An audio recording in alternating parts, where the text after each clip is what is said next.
আসমান থেকে ফেরেশতা নাজিল হয়েছে। শুক্রবারে সবার প্রথম কাতারে আগেই মুয়াজ্জিনকে বলে দেয় জায়নামাজটা রেখে দিও, আমি যেন প্রথম জায়গায় প্রথম কাতারে যেন জায়গা পেয়ে যাই। সবার পরে আসে, সবার আগে সে জায়গা দখল করে ফেলে। কিন্তু মসজিদের নিয়ম তো এটা নয়। মসজিদের নিয়ম হলো সবার আগে যে আসবে জুমার দিন, আমার রাসূল বলেছেন তাকে আল্লাহ রাব্বুল আলামিন একটা উট কোরবানির সব তার আমলনামায় দিয়ে দেন। যে জুমার দিন সবার আগে মসজিদে ঢুকবে সে কি কোরবানির সব পাবে?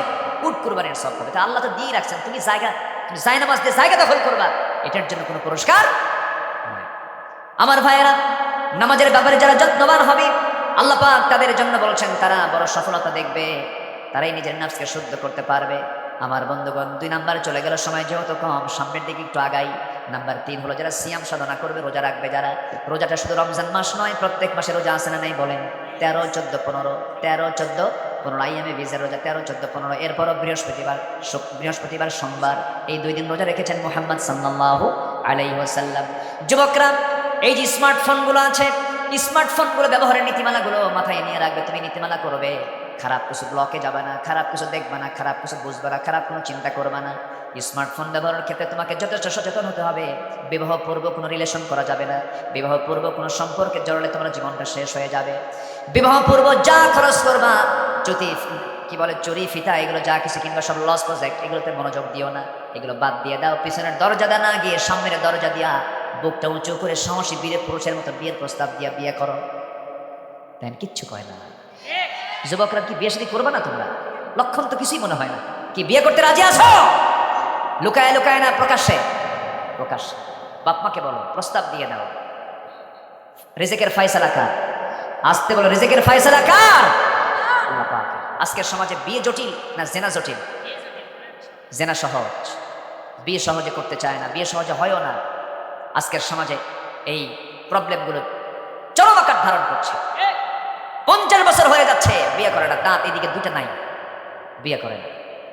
বুড়া বয়সে বিয়ে করে বাচ্চা একটা হয় 60 বছরে। যখন বাচ্চা নিয়ে রাস্তায় হাঁটে তখন সবাই বলে এই ছেলে এটা তোমার দাদা না নানা। এই হলো অবস্থা না। 25 বছর বয়সে বিয়ে করেছেন মুহাম্মদ সাল্লাল্লাহু আলাইহি ওয়াসাল্লাম। যৌবনকে কন্ট্রোল করবা, যৌবনকে নিয়ন্ত্রণ করবা। তোমার চরিত্র যদি ঠিক থাকে এবং তোমার যদি ঈমান ঠিক থাকে, অর্থাৎ তোমার নামাজ এটা ঠিক থাকলে এবং চরিত্র ঠিক থাকলে তোমার জন্য জান্নাত অপেক্ষা করছে। আমি যুবকদের উপরে খুব আশাবাদী। যুবকরা, তারা তোমরা আজকের মাহফিলে বেশি আসছো, তোমরা এই দেশের বিপ্লব ঘটিয়েছ। তরুণ প্রজন্মরাই হাদির মতো সন্তান জন্ম দিতে পেরেছে এই জাতি। আল্লাহু আকবার বলেন। তোমরা তরুণ প্রজন্ম, তোমাদের প্রতি দেশবাসী চেয়ে আছে। বাপরা যা পারে নাই সন্তানরা তা দেখিয়ে দিয়েছ।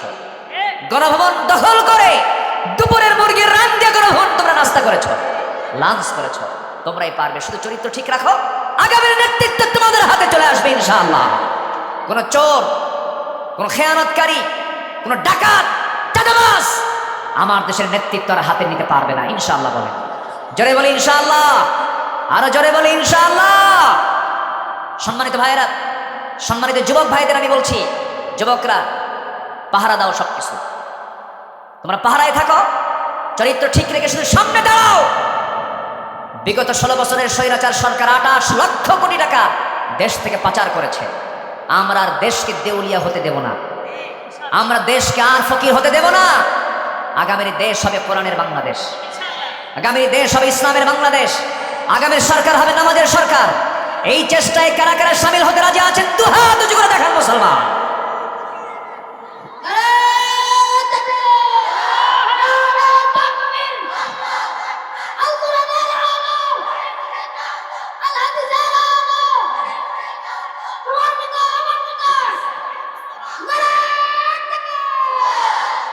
আল্লাহ কবুল করেন, জোরে বলি আমিন।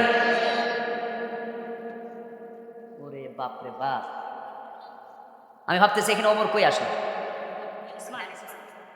এটা ওসমান, এটা ওমর, তো চলে গেল ওই ওসমানের কাছে। দুই ভাই মাশাআল্লাহ, বলি আলহামদুলিল্লাহ। রস্তম চাপড় না এলাকার নাম কি? রস্তম চাপড়, মাশাআল্লাহ। আমরা কিন্তু আত্মশুদ্ধিতার, নফসকে শুদ্ধ করার জন্য কেবল 3টা পয়েন্ট বললাম। আরো আছে কয়টা? নুরু, ওয়াজ কি শেষ না শুরু? আরো আছে ওয়াজ, আসর পরে হবে। সবাই শুনতে রাজি আছেন? আচ্ছা, দেখা যাক। আচ্ছা ঠিক আছে, দেখেন শ্রোতা আজকে কিন্তু টাইম বাধায় দিছে। জি, বলি আলহামদুলিল্লাহ, জোরে বলি আলহামদুলিল্লাহ। আল্লাহ কবুল করো, জোরে বলি আমিন। নাম্বার 4,